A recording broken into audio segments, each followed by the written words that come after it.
तर नमस्कार मित्र, तुमचं स्वागत आहे माझ्या पहिल्या मिनी व्लॉगमध्ये। सकाळी उठलो ना, पकारी रिक्षानं लगेच निघलो जायला ऑर्डरवर। बिना चप्पल नवरात्री चालू आहे भाई लोक ना, लगेच पोचलो ऑर्डरवर ना। तिकडं कारल्या जराशा व्हिडिओ ना, निघलो लगेच घरा जावाला ना। घरात पोचत नाही का भाईनी चांगला जावा आपल्या ठाण्याची दुर्गादेवीला पाया पडायला।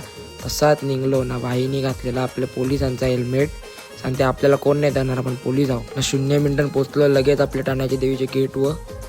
तसाच बघला यंदाचा बाई डेकोरेशन खतरनाक केले ना। घुसलो लगेच आतमध्ये, देवीचे पाया बिया पडलो, जरासा फोटो बिटो काढलो ना, लगेच निघलो तिकडशी ना। लगेच गेलो खोपटच्या माऊलीच्या पाया पडायला ना। यांचा तर काय भलताच चालले, कवा बी फोटो करत असताना। तनशी निघून लगेच गेलो वडापाव तोरा, जरा जाम भूक लागलेली मरणाची ना। मग पेट पूजा करून गेलो पबजी गेला। ये बाय असं शिलतो जसं काय बॉर्डर व बंदुकी जेवण उभान सत्कार करायला लागल ना। तनशा घेतला मग बिर्याणी व ताव नॉनव्हेज ना व्हेज। आम्ही नवरात्री चालू आहे भाई लोक ना। आपल्या हर्षूबाईने आणलेला दिबा पाटीलचा ID कार्ड, सांगते चाललो लगेच नाव देवाला ना। मग परत पबजी शेलून खपवला आजचा दिवस। चला भेटू पुढच्या मिनी ब्लॉग मध्ये।